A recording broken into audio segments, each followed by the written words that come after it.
एक और बड़ी खबर का हम यहाँ पर रुख कर रहे हैं। हवाई हमले में जॉर्डन जो है उसको लेकर एक खबर सामने आ रही है। जॉर्डन को भी नुकसान की खबर हवाई हमले में सामने आई है। कई मिसाइल और ड्रोन ने जॉर्डन में भी हिट किया है।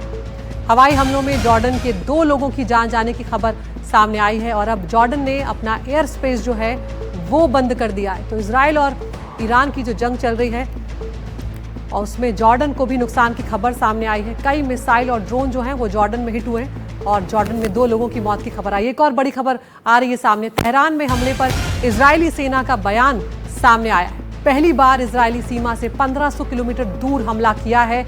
ये इजरायली सेना की तरफ से बयान सामने आया है। उन्होंने कहा है कि इजराइल ने रात भर तेहरान पर हमले किए हैं।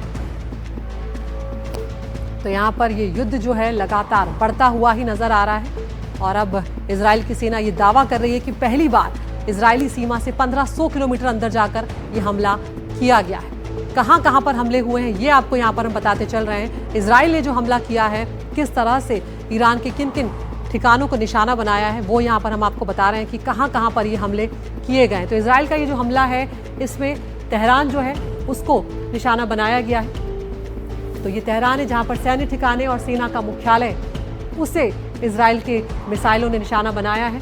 ईरान ने उसके बाद जवाबी हमला दिया है। तेल अवीव में जो सैन्य क्षेत्र है और आईडीएफ का मुख्यालय है उसको निशाना बनाया गया है ईरान की तरफ से। इजराइल ने उसके बाद नतांज जो है मुख्य यूरेनियम संवर्धन सुविधा जो है उनकी वहां पर उसे निशाना बनाया है। तो एक के बाद एक अहम ठिकाने उनको निशाना बनाए जा रहे हैं। उसके बाद ईरान का जवाबी हमला यरूशलेम में होता है। रणनीतिक ठिकाने जो हैं, स्ट्रेटेजिक जो लोकेशंस हैं, उन्हें ईरान ने निशाना बनाया है। इजराइल ने उसके बाद हमला किया है। इस्फहान जो है वहां पर भी परमाणु अनुसंधान सुविधाएं हैं, उनको निशाना बनाया गया है।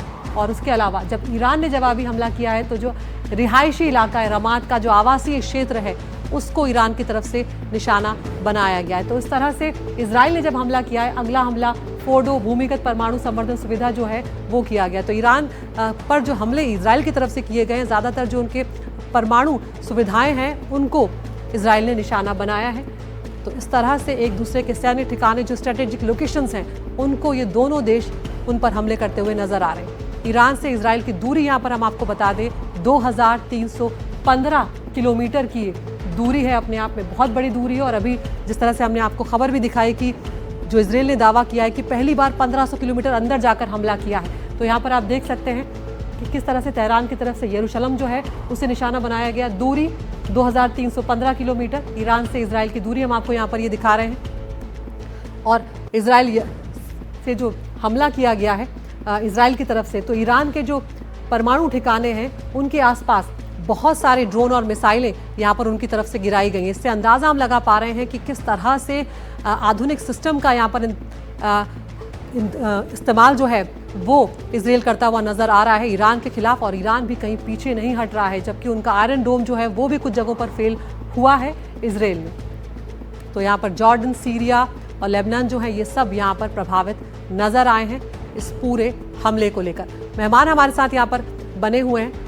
डॉक्टर वायल अब्बास साहब के पास मैं जाऊंगी। अब्बास साहब, ये जो बात अब इजराइल की तरफ से की गई है कि पहली बार हम 1500 किलोमीटर अंदर तक गए हैं, 2315 किलोमीटर के आसपास की दूरी है, इसका मतलब जिस तरह से अभी आप भी कह रहे थे कि ये अभी और बढ़ता हुआ नजर आ रहा है? बढ़ता नजर बिल्कुल है, क्योंकि जब तक इजराइल में उन्होंने सिर्फ एरोप्लेन यूज नहीं किया था, उन्होंने रॉकेट लॉन्चिंग भी किया था, इंटरनल अटैक भी करा दिया था, मतलब काफी कॉम्प्लेक्स ऑपरेशन शुरू किया था। वो सोच रहा था ये सरकारी घर जाते, इसलिए उन्होंने पूरा मतलब ये 8 महीने के लिए, जो इजराइल प्रेस भी कह रहे हैं 8 महीने के अंदर उन्होंने काफी प्लान भी किया था और ये सरप्राइज अटैक भी करा दिया था। सोच रहा था ये तोड़ने के लिए तैयारी। आप देख लो, जब तक सीरिया बिल्कुल तोड़ दिया था, सीरियन एयर डिफेंसेस बंद है और नॉर्थर्न ऑफ इराक अमेरिकन कब्जा है, तो इसलिए तो जाने के लिए अगर आपकी निशान लगाना पड़ेगा ऊपर जाना। सीरिया क्या ऊपर है, नॉर्थर्न पार्ट ऑफ सीरिया और नॉर्थर्न पार्ट ऑफ इराक, जिसके अटैक किया। और अमेरिकन खुद ट्रूप उन्होंने ज्वाइन भी करा दिया था। अभी तक फिलहाल किसी के एडजस्ट मतलब ये एनालाइज नहीं किया कितना अमेरिकन इन्वॉल्वमेंट है और कितना ब्रिटिश इन्वॉल्वमेंट इस युद्ध चल रहा था, क्योंकि अभी तक शुरू से है। क्योंकि अभी मतलब ये काफी दिन नहीं हुआ था, देखना जाते अगले दिन में और काफी 1 हफ्ता। इजराइल सोच रहा था 2 हफ्ते